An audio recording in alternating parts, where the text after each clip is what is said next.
Companies that switched to a 4-day workweek reported a 40% increase in productivity. Not a small bump. Not a rounding error. A 40% increase. And the employees? They were happier, less stressed, and far less likely to quit. So why are most companies still clinging to a 5-day schedule invented over a century ago for factory workers? In the next 10 minutes, you are going to discover how the 4-day workweek went from a fringe idea to a global movement, what the data actually says when companies try it, and the one finding from a massive real-world trial that completely contradicts what most business leaders still believe. The answer is not what you think, and by the end of this video, you will never look at your Monday morning the same way again. Let's go back to where this all started.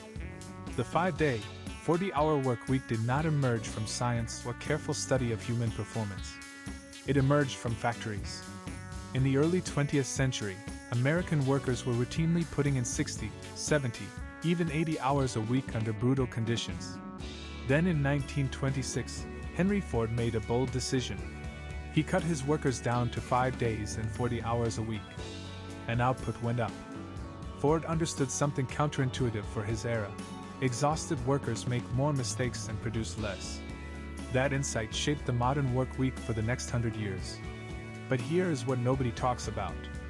Ford's decision was designed for a manufacturing economy. Workers on assembly lines needed physical rest. The logic was simple and mechanical. You rest the body performs better. Fast forward to today, and the majority of the global workforce is no longer doing physical labor. They are doing cognitive work. Thinking, creating, problem-solving, writing, coding. And cognitive work follows completely different rules. The human brain does not operate like a factory machine. It cannot simply run for 8 hours, shut off, and restart the next morning. Cognitive performance degrades much faster than physical performance, and the research on this has been building for decades. Studies from the fields of neuroscience and behavioral psychology consistently show that most people reach peak cognitive output in just 4 to 5 hours of genuinely focused work per day. Not 8. Not 10. 4 to 5. The rest of the time is largely spent recovering, attending low-value meetings, refreshing email, or engaging in what researchers call productivity theater, looking busy without producing anything of real value. This is the foundation on which the 4-day workweek movement was built. Not laziness, not entitlement, but a fundamental rethinking of how human brains actually work. The modern push for a 4-day week gained serious momentum in the mid-2010s. New Zealand-based company Perpetual Guardian ran one of the first high-profile trials in 2018. They gave their 240 employees Fridays off while keeping full pay. The results were striking. Productivity increased by 20%. Employee stress dropped by 7 percentage points. And work-life balance scores jumped from 54% to 78%. The media went wild. Suddenly, every business publication on Earth was asking the same question. Is this actually possible? Then Iceland stepped up with something far bigger. Between 2015 and 2019, Iceland conducted what became the largest government-led trial of a shorter work week in history. Over 2,500 workers across hospitals, schools, social service offices, and government departments moved to a 35 or 36-hour week with no reduction in pay. Researchers from the Autonomy Institute and the Association for Sustainable Democracy analyzed the results, and they were described as an overwhelming success. Productivity remained the same or improved across almost every sector tested. Worker well-being improved dramatically. Burnout decreased. And by 2021, around 86% of Iceland's entire workforce had either moved to shorter hours or gained the right to negotiate them. But the biggest and most scientifically rigorous trial came in 2022.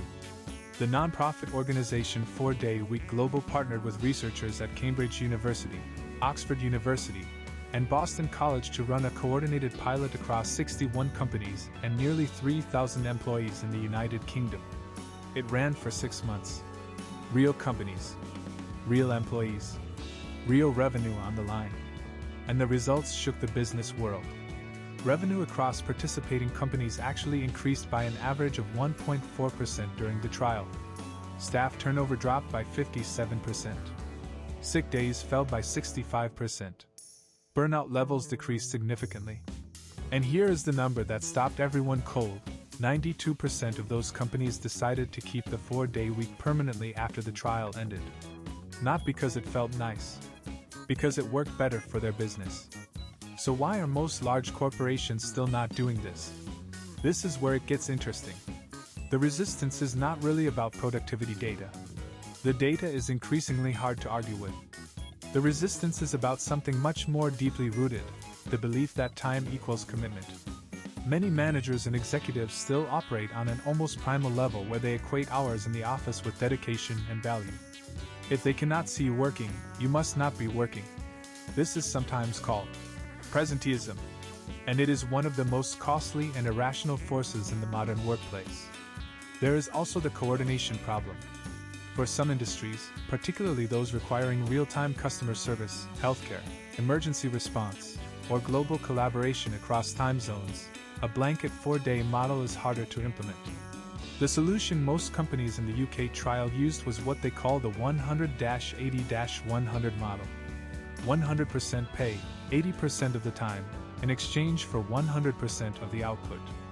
Workers and managers agreed in advance on what full output meant and how it would be measured. The focus shifted from time to results. And that shift in mindset turned out to be the most transformative part of the entire experiment. Here is another angle that rarely gets discussed.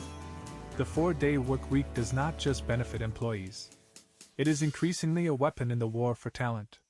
In the aftermath of what economists called the Great Resignation, a period from 2021 to 2022 when record numbers of workers voluntarily left their jobs, companies began desperately searching for ways to attract and retain top performers. A 4-day week became one of the most powerful recruitment tools in any company's arsenal. Surveys from multiple HR research firms showed that over 60% of workers would choose a job with a shorter work week over a higher salary offer. That is not a small preference. That is a seismic shift in what workers value. The environmental angle is also gaining traction. A 4-day work week means one fewer day of commuting for millions of people. Research from the United Kingdom estimated that widespread adoption of shorter work weeks could reduce the country's carbon footprint by up to 127 million tons per year. Some economists are now arguing that the 4-day week is not just a labor policy, it is a climate policy. Countries around the world are beginning to act. Japan, whose culture of overwork has become infamous and even has a specific word for death by overwork, karoshi, saw the country's largest employer, Panasonic, offer optional 4-day weeks to its staff in 2022. Spain launched a pilot program with 200 companies funded by the national government. Belgium passed a law giving workers the legal right to compress their hours into 4 days. The United Arab Emirates restructured the entire public sector onto a 4.5-day week. The momentum is real, it is global, and it is accelerating. What does all of this mean going forward? The evidence points toward one clear conclusion. The 5-day work week is not a law of nature. It is a legacy system built for a world that no longer exists. The companies and countries that figure this out first will have a significant advantage. In productivity, in talent attraction, in employee well-being, and arguably in innovation. Because well-rested, engaged people with time to think, recharge, and live full lives outside of work consistently produce better ideas than burned-out people grinding through pointless Fridays. The 4-day work week is not a utopian fantasy anymore.